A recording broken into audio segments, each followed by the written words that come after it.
We were just riding on level ground and it died. So, while we were riding down the hill, Leon said that the motor turned off. Yeah, you could feel it, that jolt. Yeah. Yeah, now it won't turn the bike back on. The battery doesn't feel that hot. Alrighty. Hi guys. Welcome to my videos. I don't know, whatever. As you can see, this was gonna start out as a vlog, but it didn't work out to be because it was gonna be about the Super 73 and this new lens I got, my new surfboard, but it was a really hot day, so we decided to ride our bikes.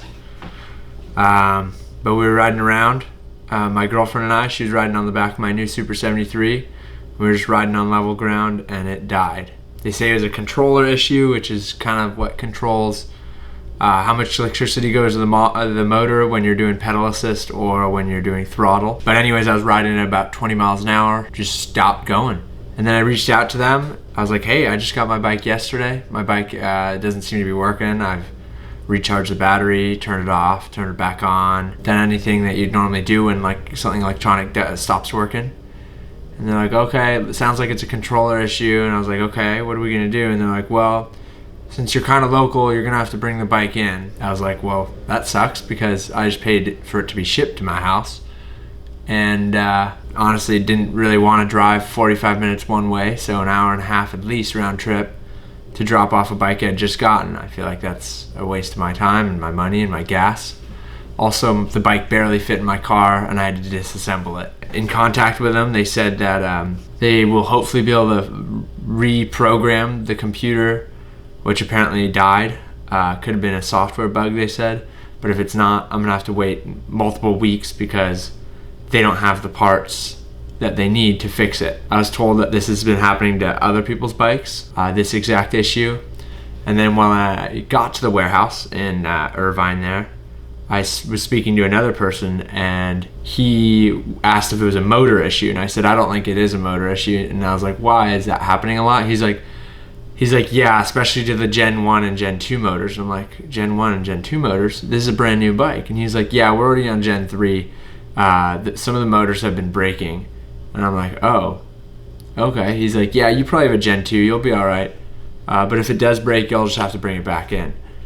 And I'm thinking to myself, I'm like, they're selling these bikes knowing that they have these issues and they're shipping them with these issues. Yeah, and this is the RX I'm talking about, the R series, which has the same powertrain as the RX, the R, and the S2. Yeah, so I can't personally recommend buying a Super 73 bike. Just spent $3,000 on something that doesn't even work properly. I didn't even put 10 miles on that bike, which really sucks. And then I had to push it home. It weighs like 80 pounds. So pushing a bike that weighs 80 pounds, it also creates a little bit of drag, the electric motor when you're pushing it. So it's not like pushing a normal bicycle. So that sucked. And it was like 90 degrees out, so I wasn't stoked. Yeah, so I don't recommend you get a Super 73. That's just my honest opinion from someone that has gotten a Super 73 RX. It is really fun to ride when it is working. $3,000 or more now is not worth. It's not worth half of a day of fun. So I do have a friend that also ordered one with me, and he got it a couple days before. He says he has about 60 or something miles on his. Nothing's gone wrong with that. He said the motor makes weird noises every once in a while. But he says it might just be him riding and like road noise or something. But I haven't ridden his more than like 5 minutes, so I don't know. But yeah, mine broke, so I'll keep you guys updated.